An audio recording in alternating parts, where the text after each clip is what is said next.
Salut à tous, on se retrouve aujourd'hui à Vivatech pour un épisode exceptionnel de Sans détour. On va parler d'anticipation dans un abribus nouvelle génération. C'est parti.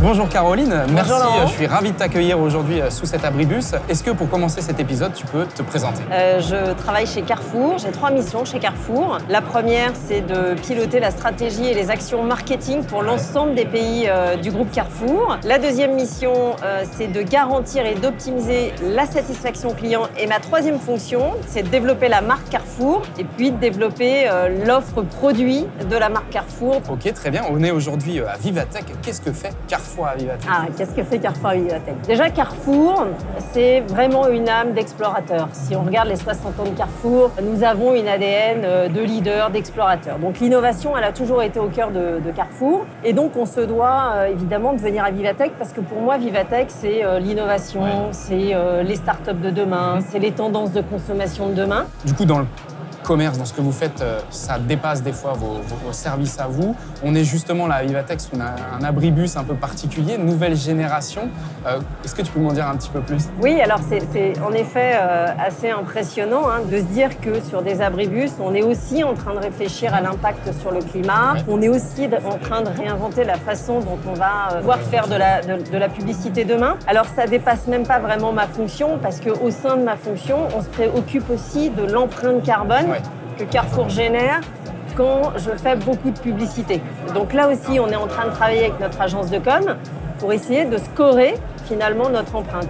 Comment un acteur comme Carrefour, sur un marché qui est quand même très compétitif, arrive à appréhender aussi les nouvelles technologies? Alors, c'est le consommateur nous y pousse et l'environnement concurrentiel nous y pousse aussi. L'arrivée, par exemple, du e-commerce il y a quelques années a énormément bousculé évidemment notre secteur, mais on a vu aussi éclore des nouveaux modèles. Le drive piéton, Picnic, un nouvel acteur sur le marché qui fait du e-commerce de manière différente. On a vu le quick commerce.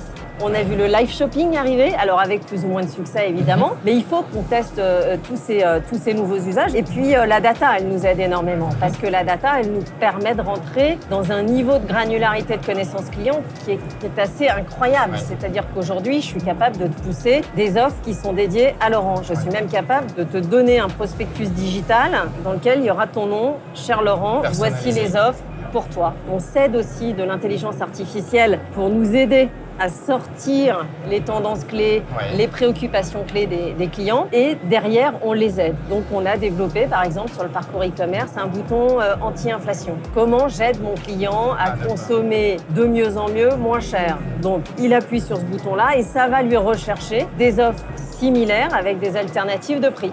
Par exemple, ta meilleure boussole, c'est le client. Ouais. Si ça sert le client, il faut accélérer. Voilà. Si ça ne sert pas le client, il faut se poser la question. Ouais. Et après, sur les outils internes, c'est vraiment est-ce que ça sert la productivité? Est-ce que ça améliore finalement le travail de chacun de nos collaborateurs pour dégager de la valeur ajoutée sur des missions plus importantes au service du client? Merci Caroline d'avoir échangé avec moi sous cet abribus pour parler d'anticipation. Quant à nous, on se retrouve au prochain arrêt avec une petite surprise.